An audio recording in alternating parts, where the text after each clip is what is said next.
The wheel splintered with a crack that echoed across the Nevada desert like a gunshot, and Olivia Thornton's entire world lurched sideways as her wagon groaned to a halt on the dusty road 5 miles outside Pyramid City.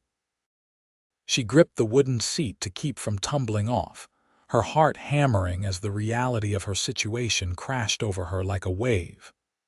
The August sun beat down mercilessly, turning the landscape into a shimmering mirage of browns and golds, and she was completely alone. Olivia climbed down carefully, her boots sinking into the powdery dirt as she assessed the damage. The rear wheel had cracked straight through 2 spokes, the rim bent at an unnatural angle. Her father's voice echoed in her memory, teaching her about wagon maintenance back in Missouri, before the cholera took him and her mother within days of each other. She knew enough to understand this was not something she could fix with the meager tools in her possession, even if she had the strength to lift the wagon bed. She pressed her palms against her eyes, refusing to let the tears come. 22 years old, and everything she owned was in this wagon, heading west to start a new life as a schoolteacher in Virginia City. The teaching position waited for her, a small salary that would barely keep her fed but would be hers, earned by her own hand. Except now, she was stranded in the middle of nowhere with exactly $3.17 to her name, not nearly enough to pay for a wheelwright's services, even if she could get the wagon to town. The sound of hoofbeats made her spin around, shading her eyes against the brutal sun. A rider approached from the direction of Pyramid City, sitting tall in the saddle on a paint horse that moved with the easy grace of an animal well cared for. As he drew closer, Olivia could make out a dusty brown hat, a red kerchief at his throat, and broad shoulders that spoke of hard work under the western sky. He slowed his horse as he approached, and Olivia straightened her spine, trying to look less desperate than she felt. The rider dismounted in one fluid motion, and she found herself looking at a man perhaps 25 or 26, with sun-bronzed skin and eyes the color of creek water in spring. A day's worth of stubble shadowed his jaw and dust coated his clothes, but there was something steady in his gaze that made her fractionally less anxious. "Afternoon, madam," he said, touching the brim of his hat. His voice was low and warm, with the soft drawl of someone who had grown up in cattle country. "Looks like you have got yourself some trouble." "The wheel broke," Olivia said, hating how small her voice sounded. She cleared her throat and tried again. "I was heading to Virginia City, but I am afraid I am stuck here." He walked over to examine the damage, crouching down to run his hands over the broken spokes with the careful attention of someone who understood the mechanics of survival in this harsh land. Olivia watched his face, trying to read whether he thought it was fixable. After a long moment, he stood and brushed the dust from his hands. "This is not good, but it is not impossible either," he said. "The rim can be straightened, and I can replace these spokes if I can get you back to my place. I have got a workshop there with the tools and materials you would need." Hope flared in Olivia's chest, immediately followed by the crushing weight of reality. "I appreciate the offer, but I need to be honest with you. I do not have much money. I can pay you $3, but I suspect that is not enough for the work involved." He studied her for a long moment, and she felt heat rise to her cheeks that had nothing to do with the desert sun. There was no pity in his gaze, only a kind of understanding that made her throat tight. "What is your name?" he asked. "Olivia Thornton." "Yates Anderson," he said, extending his hand. She shook it, noting the calluses and the strength in his grip. "And I am going to make you an offer, Miss Thornton. I will fix your wagon, no charge. All I ask is that you promise you will stay." Olivia blinked, certain she had misheard. "Stay? What do you mean, stay?" Yates shifted his weight, and for the first time he looked almost uncertain. Pyramid City is a good town, but it is small and it is rough. We need people who are willing to build something here, people with education and grit. You have got a wagon full of books and teaching supplies, unless I miss my guess. We need a teacher more than we need another saloon or another card sharp passing through.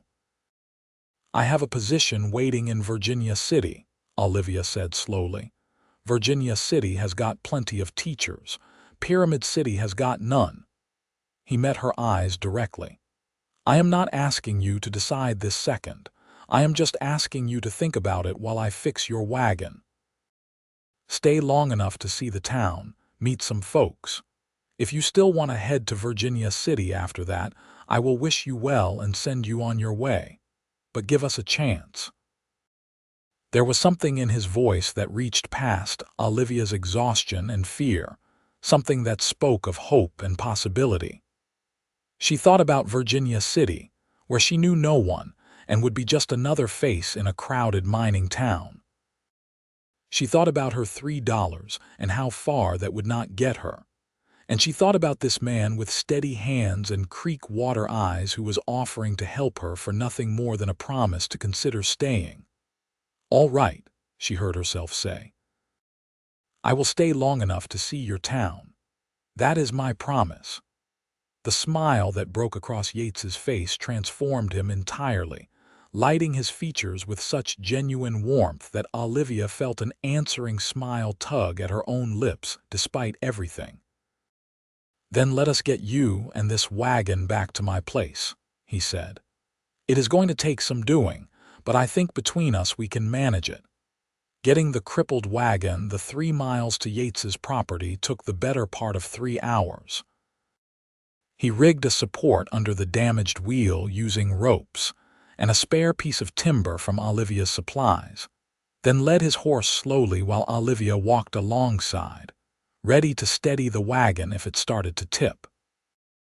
The work was hot and exhausting, and by the time they reached his land, Olivia's dress was soaked through with sweat and dust coated every inch of her skin. But the sight that greeted her made her forget her discomfort.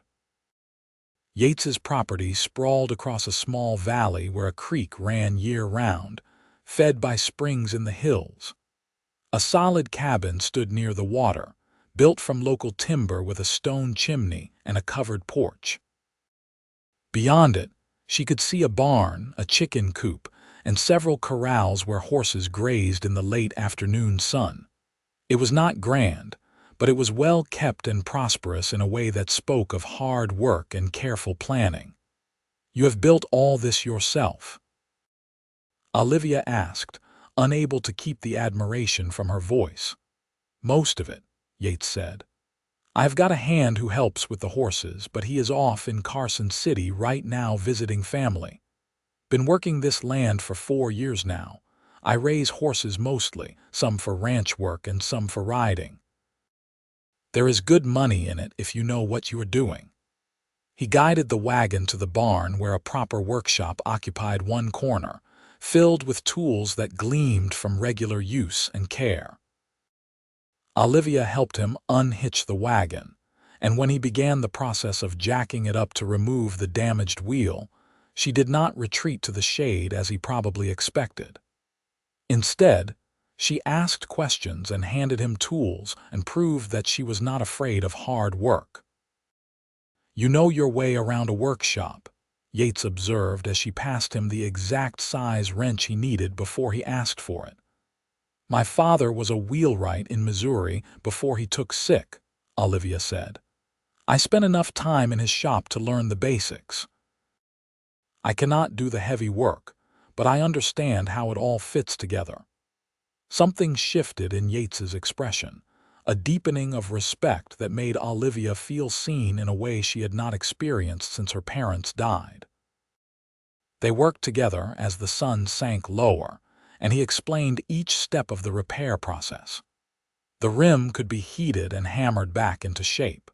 The broken spokes would need to be completely replaced, which meant carefully removing the old ones and fitting new pieces he had stored in the workshop. It was delicate work that would take time to do properly. I cannot finish this tonight, Yates said finally, straightening up and rolling his shoulders to ease the stiffness. The metalwork alone will take several hours tomorrow, and then the new spokes need to be fitted exactly right or the wheel will fail again within a few miles. Olivia's stomach sank. I do not want to impose on your hospitality. It is not an imposition if I am offering freely, Yates said. He studied her face, seeming to read the worry there. Miss Thornton, I have got a guest room in the cabin that does not get used except when my sister visits from Sacramento. You are welcome to it for as long as you are here. I will make us some dinner, you can get cleaned up and rest, and tomorrow we will tackle this wheel first thing when it is cool enough to work. The offer was so generous that Olivia felt tears prick at her eyes again. She had been braced for suspicion and price gouging, for the kind of treatment a woman alone often received in the rough towns of the West. Instead, she had found genuine kindness, and it threatened to undo the tight control she had kept on her emotions since her parents' deaths. Thank you, she managed. You are very kind. It is just being neighborly, Yates said, but the slight color in his cheeks suggested he was pleased by her words. Come on, let us get you settled.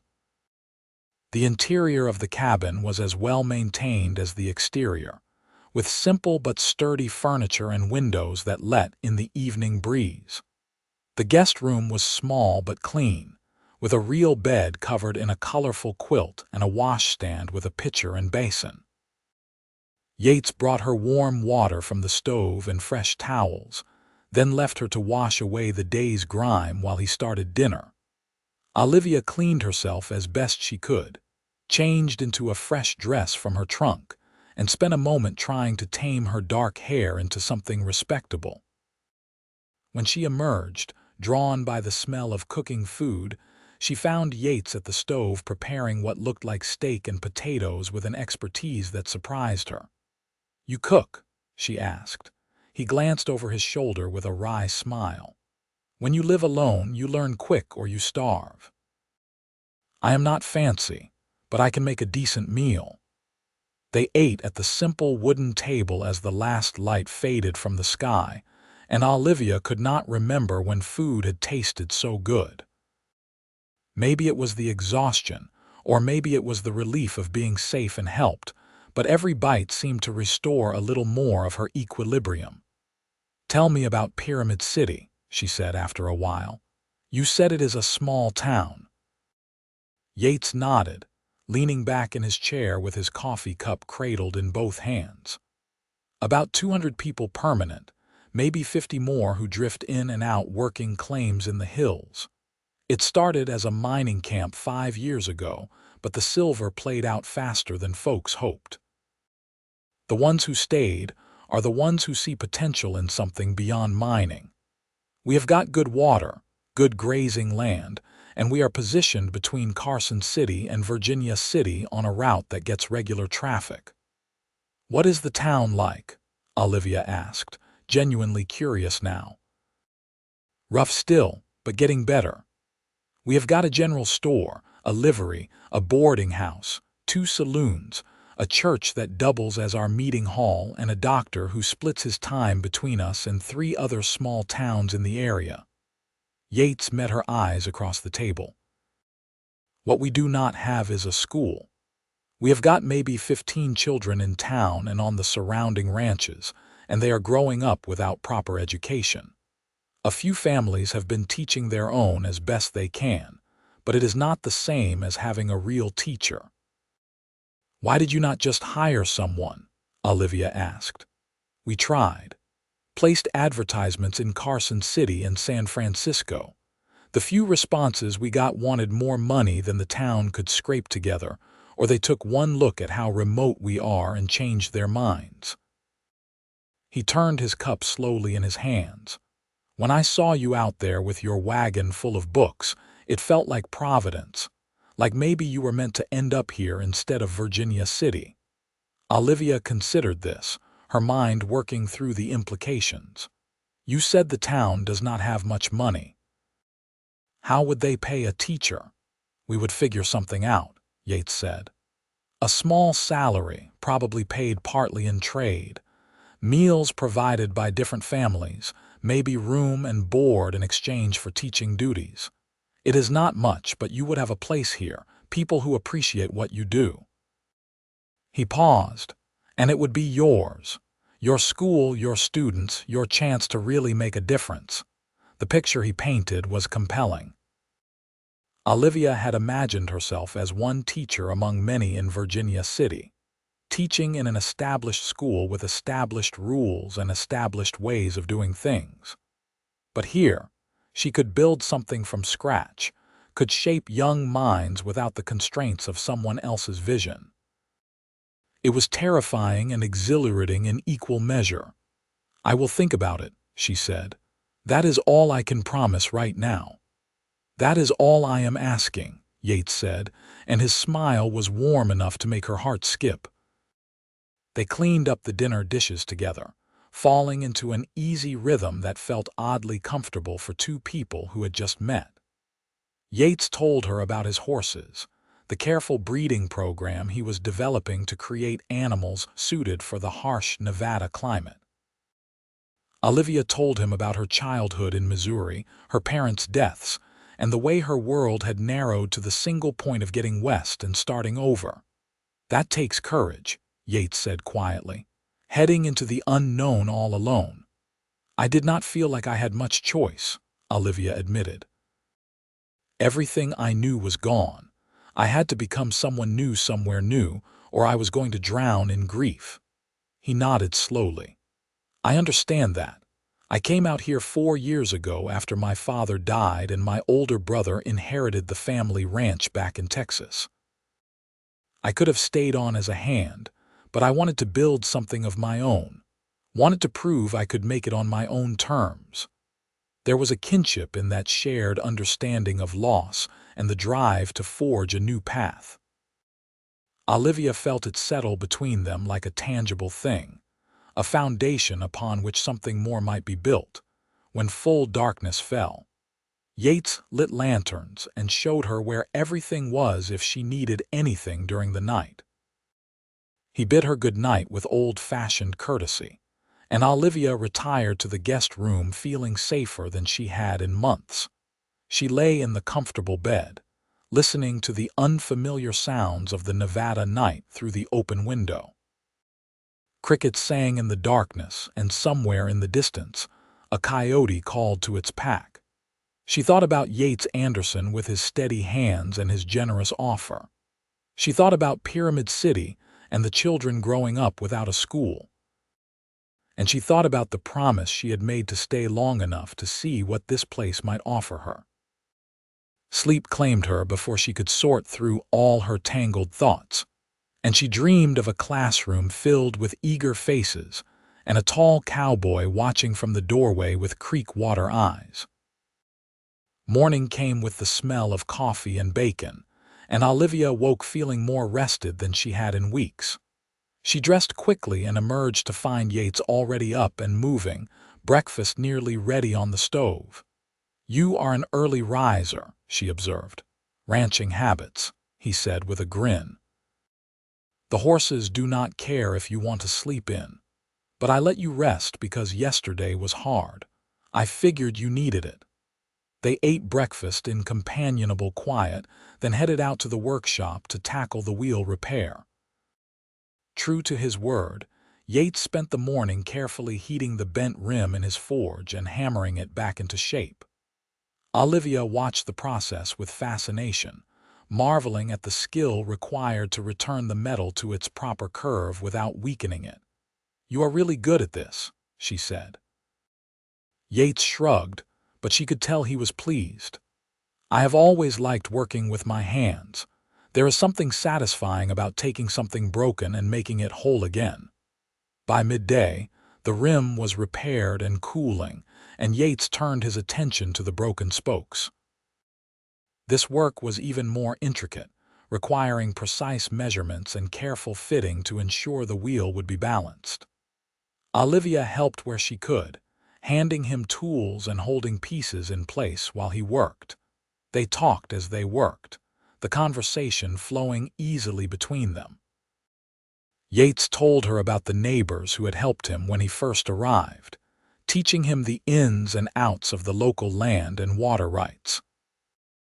Olivia told him about the books she loved, the teaching methods she had studied, and her dreams of making education accessible to children who might otherwise go without.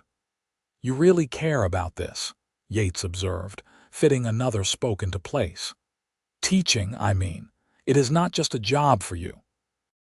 "My mother was a teacher before she married," Olivia said. "She taught me to read when I was 4, and I can still remember how magical it felt when the letters suddenly made sense and became words. I want to give that to other children. I want them to have doors opened for them the way mine were opened." The passion in her voice made Yates pause in his work. He looked at her with an intensity that made her breath catch. "That is exactly what Pyramid City needs. Not just someone to teach letters and numbers, but someone who genuinely cares about the children and their futures." Before Olivia could respond, the sound of an approaching wagon drew their attention. Yates set down his tools and stepped out of the barn, Olivia following. A sturdy freight wagon pulled by 4 mules was rolling up the drive, and the man driving it waved when he spotted Yates. "That is Henry Blackwell," Yates said quietly. "He runs the general store in town and sits on the town council. Good man, fair dealer." The wagon pulled to a stop, and Henry Blackwell climbed down with the ease of someone who had been driving teams his whole life. He was in his 50s, Olivia guessed, with gray streaking his brown hair and laugh lines around his eyes. "Yates," he called out cheerfully, then stopped short when he noticed Olivia. "Oh, pardon me, madam. I did not realize Yates had company." "Henry, this is Miss Olivia Thornton," Yates said. "Her wagon broke down on the road yesterday and I am fixing it for her." Henry's expression shifted to one of concern. "That is rough luck. Are you passing through or heading somewhere in particular?" "I was on my way to Virginia City," Olivia said. "I have a teaching position waiting there." "A teacher?" Henry's whole face lit up. "Did you hear that, Yates? We have got a teacher right here in our midst, and we are letting her slip away to Virginia City." Yates shot Olivia an apologetic look. "I mentioned to Miss Thornton that Pyramid City could use a teacher. She has agreed to visit the town before she makes any final decisions." Henry immediately launched into a passionate description of the need for a school, echoing many of the points Yates had made, but with even more enthusiasm. Olivia found herself charmed by his obvious dedication to the town's welfare, even as she was slightly overwhelmed by his intensity. "Henry, maybe let Miss Thornton catch her breath," Yates said with gentle amusement. "She has only been in Nevada for a day." Right, of course," Henry said, not looking at all abashed. "But you will come into town, will you not? Let me introduce you to some of the families." "I promise we do not bite, despite appearances." Olivia could not help but laugh. "I did promise Mr. Anderson I would at least look at the town. I try to keep my promises." "Excellent. Yates, bring her by the store tomorrow morning. I will make sure some of the mothers are around to meet her." Henry climbed back onto his wagon, still grinning. "It is mighty fine to meet you, Miss Thornton. I hope you will give Pyramid City a fair shake." After he left, Yates shook his head with a rueful smile. "Sorry about that. Henry is a good man, but he gets excited." "He clearly cares about the town," Olivia said. "That is admirable." They returned to work on the wheel, and by late afternoon it was finished. Yates carefully fitted it back onto the wagon and tested its strength, having Olivia climb aboard while he watched how the repaired wheel handled the weight. After several adjustments, he declared it sound. "This should get you wherever you need to go," he said. "The repair will hold as long as you do not hit any major obstacles." Olivia ran her hand over the smooth wood of the wheel, marveling at the transformation. You did beautiful work. Thank you does not seem like enough. You promised to stay and give the town a chance, Yates said. That is thanks enough for me. That evening they sat on his porch as the sun set, watching the sky turn gold and orange and deep purple. Olivia sipped coffee from a tin cup and felt something in her chest loosen, some tight knot of anxiety that had been there since her parents died. "Can I ask you something?" Yates said after a long, comfortable silence. "Of course. Why did you choose teaching? You strike me as someone who could have done any number of things." Olivia considered the question, wanting to give him an honest answer. "After my parents died, everything felt meaningless for a while. But then I would remember the way my mother's face lit up when I mastered something new, or the pride in my father's voice when I solved a problem on my own. They gave me tools to navigate the world. Teaching felt like a way to honor them, to pass on that gift to others." Yates nodded slowly. "That is a good reason, maybe the best reason." "What about you?" Olivia asked. "Why horses?" "Horses are honest," Yates said simply. "They do not lie or cheat or pretend to be something they are not. If you treat them right and understand them, they will give you everything they have. I like that kind of straightforwardness." He glanced at her. "People are more complicated, but more interesting," Olivia countered. "That is true," Yates agreed, and the warmth in his gaze made her cheeks flush. The next morning, they hitched Olivia's wagon to Yates's riding horse and made the short journey into Pyramid City. The town sat in a wide valley where the terrain flattened out enough for building, with the Pyramid Lake visible in the distance, giving the place its name. The main street was wide and dusty, lined with wooden buildings in various states of completion. The general store was the most substantial building on the main street, a two-story structure with glass windows and a wide front porch. Henry Blackwell spotted them immediately and came bustling out, followed by three women who studied Olivia with open curiosity. "Miss Thornton, welcome to Pyramid City," Henry boomed. "Let me introduce you to some of our fine residents. This is Martha Henderson, Sarah Willis, and Eleanor Gates. Ladies, this is Miss Olivia Thornton, a genuine schoolteacher." The introductions were warm, and Olivia found herself swept into conversation about children and curriculum and the desperate need for proper education. Martha Henderson had 3 children ages 6 to 12. Sarah Willis had twin boys who were 8 and running wild without proper schooling. Eleanor Gates had a 10-year-old daughter who was bright as a button but exhausting her mother's limited education. "We have been teaching them what we can," Martha said earnestly. "But none of us went past 8th grade ourselves, and we are running out of things to teach them. They deserve better." "There are more families out on the ranches too," Sarah added. "The Harrington place has 4 children and the Coopers have 3. They would all come to school if we had one." "Where would the school be?" Olivia asked, her practical nature asserting itself even as her heart was being tugged by these mothers' obvious concern for their children. "The church can double as a schoolhouse during the week," Eleanor explained. "It has got good light, a stove for winter, and enough room for desks. We have been saving up money for supplies, and several families have promised materials for whatever else you would need." "And the teacher's salary?"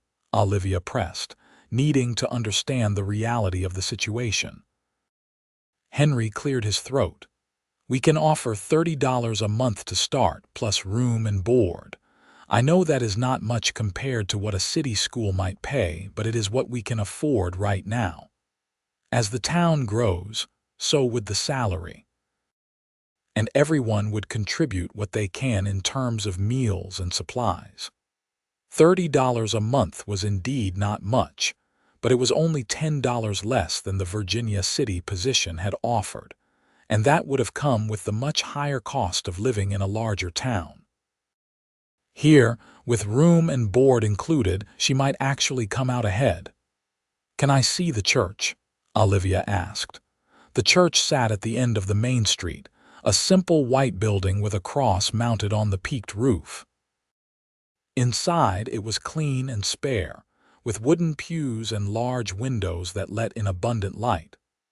Olivia walked to the front, imagining where a teacher's desk might go, where she could hang a chalkboard, how she could arrange the students to maximize learning.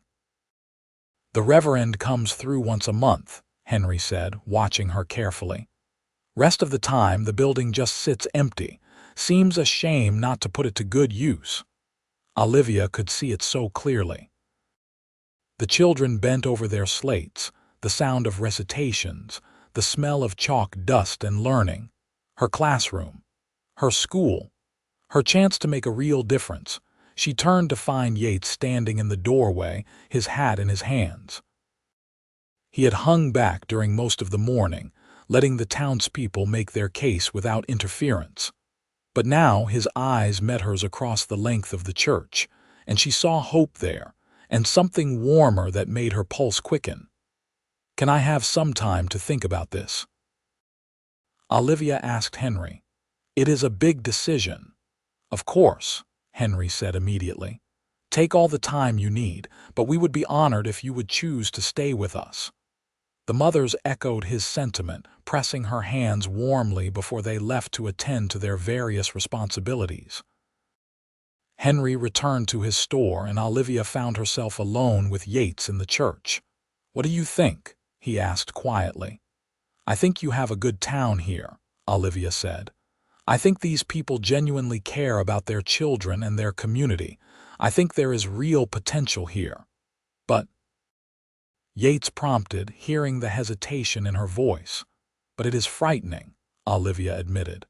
"Virginia City is a known quantity. I would have a contract, a guaranteed salary, an established school. This is all so uncertain." Yates crossed the room until he stood just a few feet away. "Everything worth having is uncertain at first. This town was uncertain when I arrived. My horse breeding program was uncertain. Every good thing I have built started with taking a risk on something I believed in." "And if I fail," Olivia whispered. "If I am not good enough, or the town cannot sustain a school, or any of a dozen other things go wrong." "Then at least you tried," Yates said. "And you would not fail alone. This whole town would be behind you, supporting you, helping you succeed." He paused, then added softly, "I would be behind you." The intensity in his voice made Olivia's breath catch. She realized how close they were standing, how she could see the gold flecks in his green eyes and the slight curve of his lips. In just 2 days, this man had become important to her in a way she could not quite explain. He had helped her when she was helpless, had shown her kindness without expecting anything in return, had talked to her like an equal and not a fragile thing to be protected or dismissed. "You barely know me," she said. "I know enough," Yates replied. "I know you are brave enough to cross the country alone. I know you care about teaching for the right reasons. I know you keep your promises and you are not afraid of hard work. I know that when you smile, it lights up your whole face." He stopped, color rising in his cheeks as if he had said more than he intended. "I know that I would like the chance to know you better. And that would be a lot easier if you stayed in Pyramid City instead of heading to Virginia City." Olivia's heart was hammering so hard she was certain he must be able to hear it. This was not just about the teaching position anymore. This was about the possibility of something more, something that had begun to take root the moment he offered to fix her wagon for nothing more than a promise. "I need to walk," she said suddenly. "I need to think." "I will walk with you," Yates offered. They left the church and walked through the town, and Yates pointed out the various businesses and homes. Olivia saw the doctor's office, modest but clean. She saw the livery stable where the blacksmith was hard at work. She saw children playing in the dirt street, their laughter carrying on the dry air. She saw people who waved and smiled, genuine friendliness in their faces. They walked out to the edge of town where the desert stretched endlessly, and Olivia stood looking at the vast landscape. Missouri had been green and lush, full of trees and water. This land was harsh and unforgiving, but there was a beauty to it too. A wild, open beauty that spoke of possibilities as endless as the horizon. My whole life, I have done what was expected of me, Olivia said, not looking at Yates. I was a dutiful daughter. I studied to be a teacher because it was respectable and practical. I took the Virginia City position because it was safe and sensible. But standing here now, I wonder if maybe safe and sensible is not what I need. Maybe I need to do something unexpected, something brave. And what would that be? Yates asked softly. Olivia turned to face him, her decision crystallizing even as she spoke. I want to stay. I want to teach these children. I want to build something meaningful here in Pyramid City. She paused, then added with a shy smile, and I want to see where this thing between us might go. The joy that broke across Yates's face was like sunrise, brilliant and transforming. He took her hands in his grip warm and strong. Are you sure? I do not want you to feel pressured. I am sure, Olivia said, and realized it was true. For the first time since her parents died, she felt certain about her path forward. You asked me to promise I would stay, and I am ready to make that promise for real.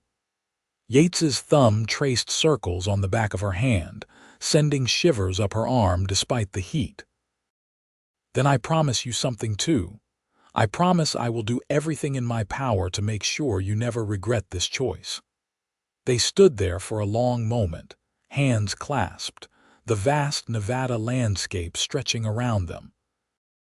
Then Yates gently tugged her closer, giving her every opportunity to pull away. When she did not, he leaned down and kissed her softly, a gentle press of lips that tasted of coffee and promise. When they broke apart, Olivia was breathless and smiling, her heart so full it felt like it might burst. I suppose we should go tell Henry I am accepting the position. He is going to be insufferable, Yates said, but he was grinning. He will claim it was all his doing. Let him, Olivia laughed. He seems like he deserves to be pleased with himself. They walked back to town hand in hand, and when they stepped into the general store, Henry took one look at their joined hands and their matching smiles and let out a whoop that could probably be heard all the way to Virginia City. She is staying, he shouted, and suddenly it seemed like half the town was pouring into the store to congratulate Olivia and welcome her properly to Pyramid City. The next weeks passed in a blur of activity. Olivia sent word to Virginia City that she would not be taking the position there, apologizing for the late notice but explaining that she had found an opportunity that was too good to pass up. She moved her belongings from her wagon into a small but comfortable room at the boarding house run by a widow named Mrs. Patterson, who charged her a modest rate and declared herself thrilled to have a schoolteacher in residence. With the help of the townspeople, Olivia transformed the church into a proper schoolhouse. Men built desks and benches from rough lumber. Women sewed curtains for the windows and provided supplies. Yates constructed a fine chalkboard and installed shelves for Olivia's books. By early September, everything was ready for the start of the school year. During all this activity, Olivia and Yates spent as much time together as propriety and their respective responsibilities allowed. He would ride into town in the evenings, and they would walk together, talking about everything and nothing. He told her about his dreams of expanding his ranch, of breeding horses that would be sought after throughout Nevada and beyond. She told him about her plans for the school, the lessons she wanted to teach, the difference she hoped to make. The attraction between them grew with each meeting, a slow burn that built in intensity.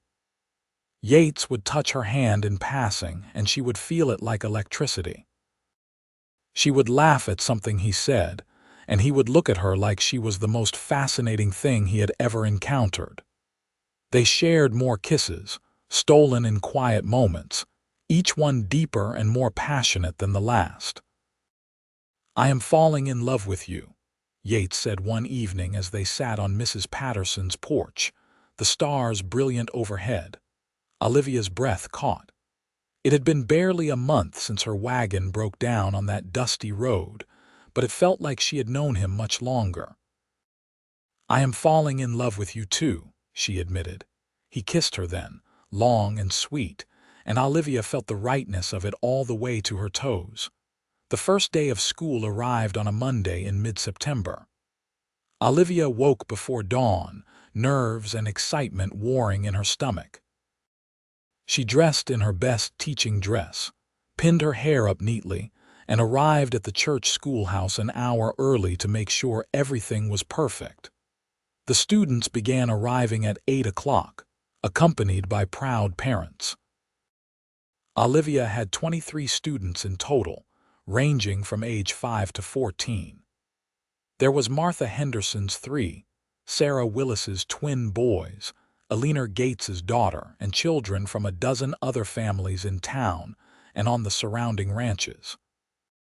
"Good morning," Olivia said, standing before them with her hands clasped to keep them from shaking. "My name is Miss Thornton, and I am so very pleased to meet all of you. We are going to learn amazing things together this year." The children regarded her with expressions ranging from eager curiosity to wary suspicion. But as the morning progressed and Olivia began to teach, she saw interest bloom on even the most skeptical faces. She had always believed that learning should be engaging, should connect to the students' real lives. So she taught arithmetic using examples from ranching and shopkeeping. She taught reading with stories about the West and the land they lived on. She taught geography by talking about where they were in relation to the rest of the country and the world. By lunchtime, she was exhausted but exhilarated. The children ate their packed lunches in the yard while Olivia sat on the church steps and tried to calm her racing heart. "How is it going?" She looked up to find Yates leaning against the fence, his hat pushed back and a proud smile on his face. "It is wonderful," Olivia said honestly. "Hard but wonderful. They are good children, Yates, curious and smart and hungry to learn." "That is because they have a good teacher," he said. Over the following months, Olivia threw herself into her work with passionate dedication. She tailored lessons to each student's level, challenged the bright ones while patiently helping those who struggled. She introduced them to literature and science, history and mathematics, art and music.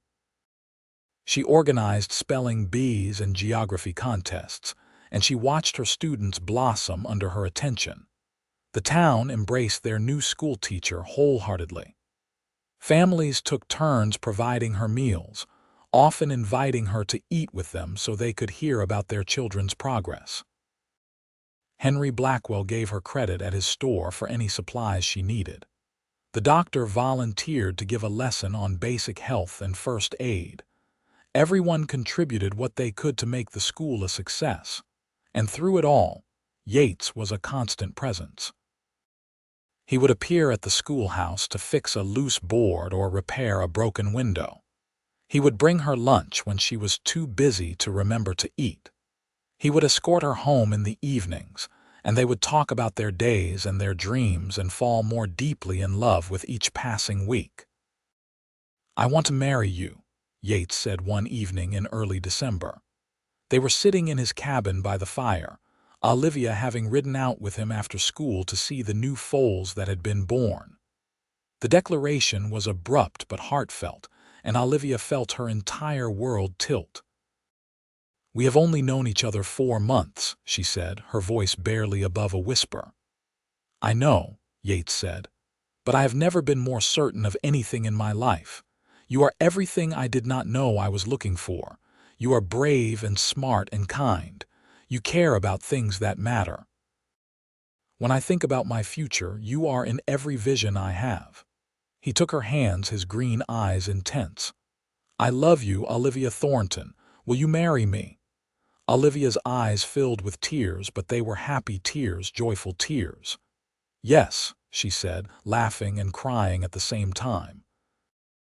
"Yes, I will marry you." Yates pulled her into his arms and kissed her thoroughly, and Olivia felt like she had finally found her home, not just a place but a person. Someone who saw her for exactly who she was and loved her for it. They married in late December in the church that doubled as Olivia's schoolhouse, with what seemed like the entire town in attendance. Olivia wore a simple cream-colored dress that had been her mother's, altered to fit her by the skilled hands of 3 of the town's women. Yates wore his best suit, looking so handsome that Olivia's breath caught when she saw him waiting at the altar. The traveling reverend performed the ceremony, his words about love and commitment and partnership ringing true in the small church. When he pronounced them husband and wife and Yates kissed her, the congregation erupted in cheers and applause. The celebration afterward was spontaneous and joyful. Tables were set up in the street, and everyone contributed food and drink. There was music and dancing, and Olivia found herself passed from partner to partner, all the townspeople eager to dance with their schoolteacher on her wedding day. But always she came back to Yates, to the solid warmth of his arms and the love in his eyes. "Happy," he murmured as they danced together under the stars. "Happier than I ever imagined I could be," Olivia replied honestly. They spent their wedding night in Yates's cabin, which was now their cabin, their home. Yates was gentle and patient, and Olivia discovered that physical love could be as beautiful and meaningful as the emotional connection they shared. They lay together afterward, tangled in quilts and each other, and talked until the early hours of the morning about their future. "I want children," Yates said, trailing his fingers down her arm. "If you want them too." "I do," Olivia said. She had always wanted children, had imagined teaching them alongside her students. "But can we wait a year or so? I want to finish this school year and start another. I want to feel like the school is established before I take time away from it." "We can wait as long as you need," Yates assured her. "I am not going anywhere." Olivia continued teaching through the winter and into the spring, and the school flourished. Her students showed remarkable progress, particularly the older ones who had been so far behind. By the end of the school year, she had students reading at levels far beyond their ages and doing mathematical calculations that impressed even the adults. The town council voted to make her salary permanent and even increase it slightly, recognizing the value she brought to the community. Parents praised her methods and her dedication, and Olivia felt the deep satisfaction of knowing she was making a real difference in these children's lives. Summer brought new challenges and new joys. Olivia helped Yates with the ranch work, learning about horses and ranching in a hands-on way she never would have experienced in Virginia City. Yates taught her to ride properly, and she discovered a love of galloping across the open range with the wind in her hair and the sun on her face. They also worked together to expand their cabin, adding a proper parlor and an extra bedroom. Yates hired a carpenter to help with the skilled work, but he and Olivia did much of the labor themselves. It was hard work, but satisfying, building their home together with their own hands. "You ever regret it?" Yates asked one evening as they surveyed their progress. "Choosing Pyramid City instead of Virginia City. Choosing me instead of the safe path." Olivia looked at him. This man who had fixed her wagon and asked only that she stay, who had shown her what it meant to be truly loved and valued. She thought about her school, her students, the community she had become part of. She thought about the life she was building here, so different from anything she had imagined, but so much better than her wildest dreams. "Not for a single moment," she said firmly. This is exactly where I am meant to be. The second school year was even better than the first. Olivia had learned from her experiences, knew her students and their families better, understood the rhythms of the small-town school year. She introduced new subjects and new methods, and watched with pride as her students continued to grow and learn. In January, she discovered she was pregnant. The news filled her with joy and a touch of fear. She told Yates first, watching his face transform with wonder and delight. "Are you happy?" she asked, needing to hear him say it. "Happy does not even begin to cover it," Yates said, pulling her into his arms.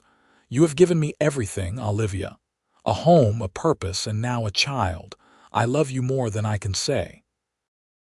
Olivia taught through her pregnancy, finally taking leave in late April when she was too uncomfortable to stand for long periods. The townspeople rallied around her, bringing meals and supplies and advice, both wanted and unwanted. Martha Henderson, who had delivered 4 children of her own, appointed herself Olivia's unofficial midwife and advisor. Their son was born in early May, a healthy, squalling boy with his father's green eyes and a shock of dark hair. They named him Thomas, after Olivia's father, and Yates cried when he held his son for the first time, overcome with emotion. "He is perfect," Yates whispered, cradling the tiny baby with such gentleness that Olivia fell in love with him all over again. Being a mother was harder than Olivia had anticipated, but also more rewarding. Thomas was a good baby, but he still demanded constant attention and care. Olivia found herself exhausted in ways she had never been before, but she also experienced a love so fierce it sometimes scared her. She returned to teaching in the fall when Thomas was 5 months old, bringing him to school with her. The students were delighted to have a baby in the classroom, and the older girls took turns helping watch him during lessons. It was not perfect, but it worked, and Olivia was grateful she did not have to choose between her 2 loves, her family and her teaching. The years that followed were full and rich. Pyramid City continued to grow, and with it, the school. Olivia eventually had to hire an assistant teacher to help with the increasing number of students. Yates's horse breeding program became renowned throughout Nevada, and buyers came from as far as California to purchase his animals. They had 2 more children, a daughter named Caroline 2 years after Thomas, and another son named James 3 years after that. The cabin expanded again to accommodate their growing family, until it was a proper ranch house with multiple bedrooms and a large kitchen where the family gathered for meals. Olivia's original students grew up and graduated, and new students took their places. Some left Pyramid City for opportunities elsewhere, but many stayed, building lives and families of their own. And they always credited Miss Thornton, now Mrs. Anderson, with giving them the education and confidence to make something of themselves. On a warm June evening when Olivia was 35 and Yates was 38, they sat on their porch watching their 3 children play in the yard. Thomas was 11 now, tall and serious like his father. Caroline was 9, bright and curious with her mother's love of learning. James was 6, full of mischief and energy that kept them all on their toes. "You remember the day we met?" Yates asked, his arm around Olivia's shoulders. "How could I forget?" Olivia said with a laugh. "My wagon broke down and I thought my life was over. Instead, it was just beginning." "You promised to stay," Yates said softly. "That was all I asked. Just promise you will stay." "And you promised to fix my wagon free," Olivia countered. "You kept your promise and I kept mine." "Best promises we ever made," Yates said, pulling her closer. Olivia rested her head on his shoulder, watching their children and thinking about the unlikely path that had brought her here. If her wagon had not broken down on that dusty road outside Pyramid City, if Yates had not been riding by at exactly that moment. If she had chosen the safe path instead of the uncertain one, her life would be completely different. She would have missed all of this: the love, the family, the community, the purpose. "What are you thinking about?" Yates asked, feeling her smile against his shoulder. "I am thinking that sometimes the best things in life come from broken wheels and unexpected kindness," Olivia said. "I am thinking that I am the luckiest woman in Nevada, possibly in the whole country." "I am the lucky one," Yates insisted. "I found you when I was not even looking, and you changed everything." They sat in comfortable silence as the sun set, painting the Nevada sky in shades of orange and gold. Inside the house, the smell of dinner cooking filled the air. In the yard, their children's laughter rang out clear and pure. And on the porch, two people who had taken a chance on each other and built something beautiful together held each other close and counted their blessings. The school year ended, and summer stretched ahead, full of long, lazy days. Olivia divided her time between her family and preparing lessons for the next year. Yates worked with his horses and taught Thomas the skills he would need to someday take over the ranch. Caroline helped her mother with the younger children and showed every sign of wanting to become a teacher herself someday. And James got into good-natured trouble that kept everyone entertained. In September, Olivia returned to her classroom for her 15th year as Pyramid City's teacher. Some of her students now were the children of her earliest students, and she marveled at how time had flown. The town had grown to nearly 500 permanent residents, and there was talk of building a proper schoolhouse separate from the church. Olivia supported the idea, though she would always have a soft spot for the simple white building where she had started her teaching career and where she had married Yates. More years passed, each one bringing new joys and challenges. Thomas grew into a fine young man who shared his father's love of horses and his mother's quick mind. At 20, he married a rancher's daughter from the next valley over, and Yates deeded him a portion of the land to start his own operation. Olivia cried at the wedding, overwhelmed with pride and the bittersweet realization that her baby was now a man with a life of his own.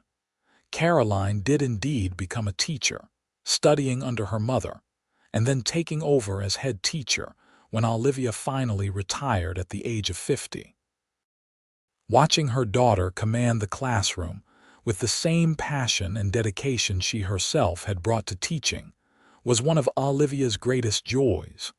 James, the wild child, surprised everyone by becoming a lawyer. He went to San Francisco to study and returned to Pyramid City to set up a practice, bringing much-needed legal services to the growing town. He married late, but when he did, it was to a woman as spirited and intelligent as he was, and they filled their home with love and laughter and eventually 4 children of their own. Yates and Olivia grew old together on their ranch, surrounded by children and grandchildren and the life they had built. Yates's hair turned silver, and Olivia's face showed the lines of a life well lived, but the love between them never dimmed. If anything, it grew deeper and richer with each passing year, rooted in shared history and mutual respect, and the kind of partnership that comes from choosing each other every single day. On their 30th wedding anniversary, the town threw a celebration in their honor. It seemed like everyone in Pyramid City turned out to toast the couple who had become pillars of the community. Former students, now middle-aged themselves, shared stories about Mrs. Anderson's creative teaching methods and how she had changed their lives. Ranchers talked about the quality of horses from the Anderson Ranch and Yates's fair dealing. Their own children and grandchildren told funny stories and heartfelt tributes. When it was Yates's turn to speak, he stood with Olivia at his side and looked out at the assembled crowd. 30 years ago, I met a young woman stranded on the road with a broken wagon and no money. I offered to fix it for free, and I asked her to promise she would stay. It was the best bargain I ever made." The crowd laughed and applauded, and Olivia felt tears prick at her eyes. "This town needed a teacher," Yates continued, "but I needed Olivia. I needed her courage and her kindness and her unwavering belief in the power of education and community. She has made me a better man, a better husband, a better father. She has enriched countless lives through her teaching. And she has shown all of us what it means to take a risk on something you believe in." He turned to face Olivia fully, taking both her hands in his. "I love you more today than I did 30 years ago, which I would not have thought possible on our wedding day because I loved you so much then. Thank you for staying. Thank you for building this life with me. Thank you for being exactly who you are." Olivia was openly crying now, but they were happy tears, grateful tears. "Thank you for fixing my wagon," she said, her voice thick with emotion. "Thank you for seeing something in me worth investing in. Thank you for every day of these 30 years. I would do it all again in a heartbeat." They kissed to thunderous applause, and the celebration continued long into the night. But for Olivia and Yates, the noise and the people faded into the background. All that mattered was each other, the life they had built, and the promise kept on a dusty road 30 years before. More years passed in a gentle rhythm of seasons and celebrations. Grandchildren were born and grew and had children of their own. The Anderson Ranch became legendary in Nevada horse breeding circles, and 3 generations worked the land together. The Pyramid City School grew to have 3 teachers and nearly 100 students, all of them benefiting from the foundation Olivia had laid decades earlier. When Olivia was 72, and Yates was 75, he fell ill with pneumonia during a harsh winter. Olivia nursed him through it with the same fierce determination she had brought to everything in her life, and he recovered, though more slowly than either of them liked. The scare made them both acutely aware of their mortality and the preciousness of whatever time they had left together. "I am not ready to leave you," Yates said one evening as they sat by the fire, wrapped in blankets and each other. "Then do not," Olivia said simply. "Stay with me. Keep your promise to always be here." "That is a promise I intend to keep as long as I possibly can," Yates assured her. They celebrated their 40th anniversary, surrounded by an even larger crowd of family and friends. Their children organized the event, and it was held at the ranch in the sprawling house that had grown organically over the decades. 3 generations of Andersons filled the rooms and spilled out into the yard, and looking at them all, Olivia marveled at what had grown from that single moment of kindness on a dusty road. Thomas had 3 grown children now, 2 of whom worked the ranch with him. His oldest son had married and given them their first great-grandchild, a baby girl named Olivia in honor of her great-grandmother. Caroline had 2 children who were both studying to become teachers, carrying on the family legacy. James had his 4, all of them as loud and argumentative and brilliant as their parents. "Look at all this," Yates said quietly, standing at the window with Olivia and surveying their assembled family. "All this came from us, from one broken wagon and one promise." "It came from love," Olivia corrected gently. "From choosing each other and choosing to build something meaningful together. The wagon was just the beginning." As the years advanced further, Yates's health began to decline more noticeably. He was slower, needed more rest, struggled with tasks that had once been effortless. But his mind remained sharp, and his love for Olivia never wavered. She cared for him with tender devotion, and he accepted her care with gratitude, though he sometimes chafed at his body's limitations. "I hate being weak in front of you," he admitted one difficult day. "You are not weak," Olivia said firmly. You are human. You have worked hard your entire life, built something extraordinary from nothing, raised a beautiful family, and loved me better than I ever dreamed of being loved. Getting old does not make you weak, it makes you experienced.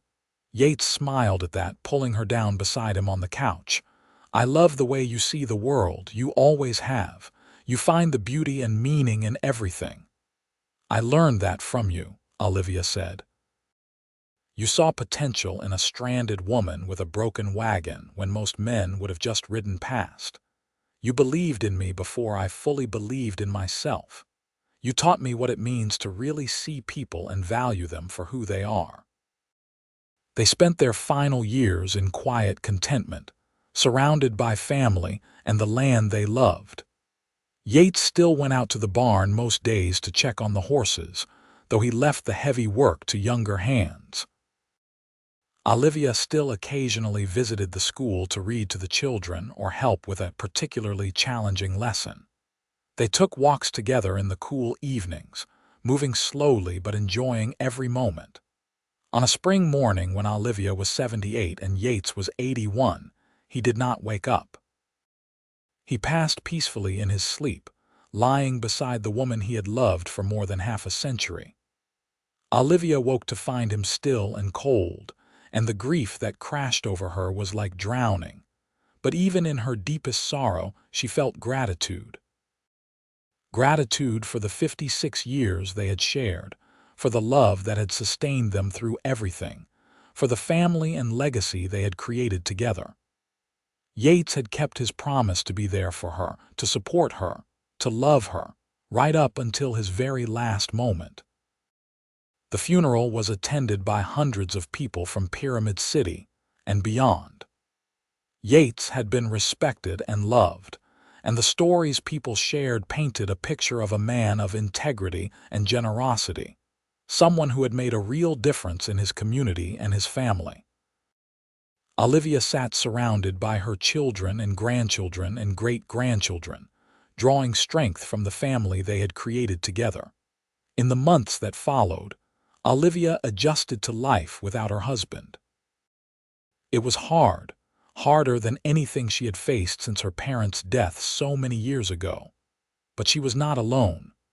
Her family rallied around her, making sure she was never isolated, always including her in activities and decisions. Thomas and his wife insisted she move into their section of the ranch house, where they could look after her. Caroline visited weekly, bringing her children and grandchildren.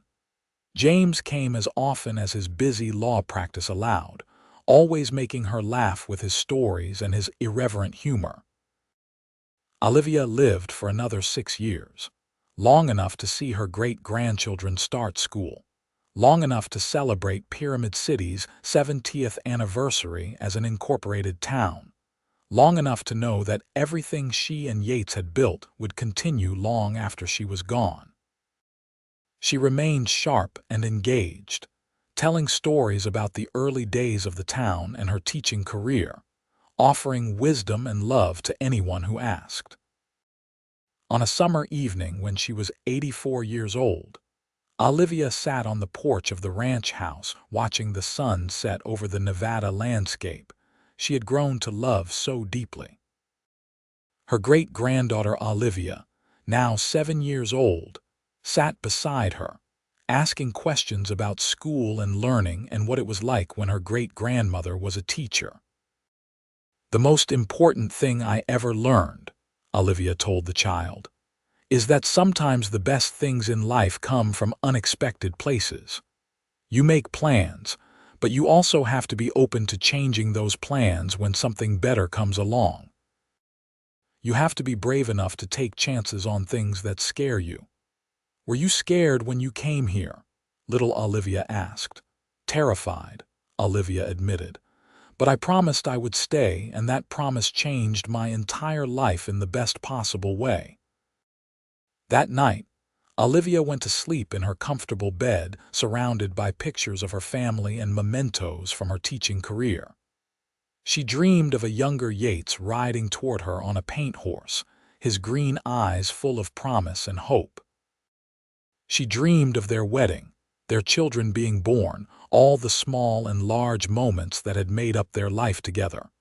She passed peacefully in her sleep, the same way Yates had, and when her family found her in the morning, there was a smile on her face. The double funeral service was held in the large church that had been built to replace the small one, where Olivia had taught her first classes and married the love of her life. Their children spoke about parents who had shown them what real love looked like, what commitment and partnership truly meant. Their grandchildren talked about the legacy of education and community service that Olivia had established, and that continued through multiple generations. Their great-grandchildren, too young to fully understand but old enough to know they had lost something precious, stood quietly and remembered the gentle great-grandmother who had always had time for them.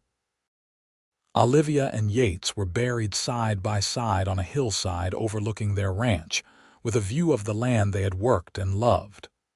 Their shared headstone bore simple words: Yates Anderson, 1845–1926, and Olivia Thornton Anderson, 1848–1932. They kept their promises. Years later, decades later, over a century later, the story of Yates and Olivia became part of Pyramid City's history and legend. The ranch still operated, run by Anderson descendants who had never left the land.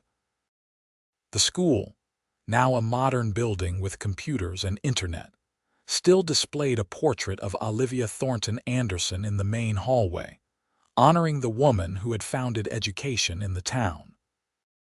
Local historians documented their story, and it became a favorite tale told to schoolchildren learning about their town's past. Because theirs was a love story for the ages, a testament to the power of kindness and promise-keeping and taking chances on something you believe in.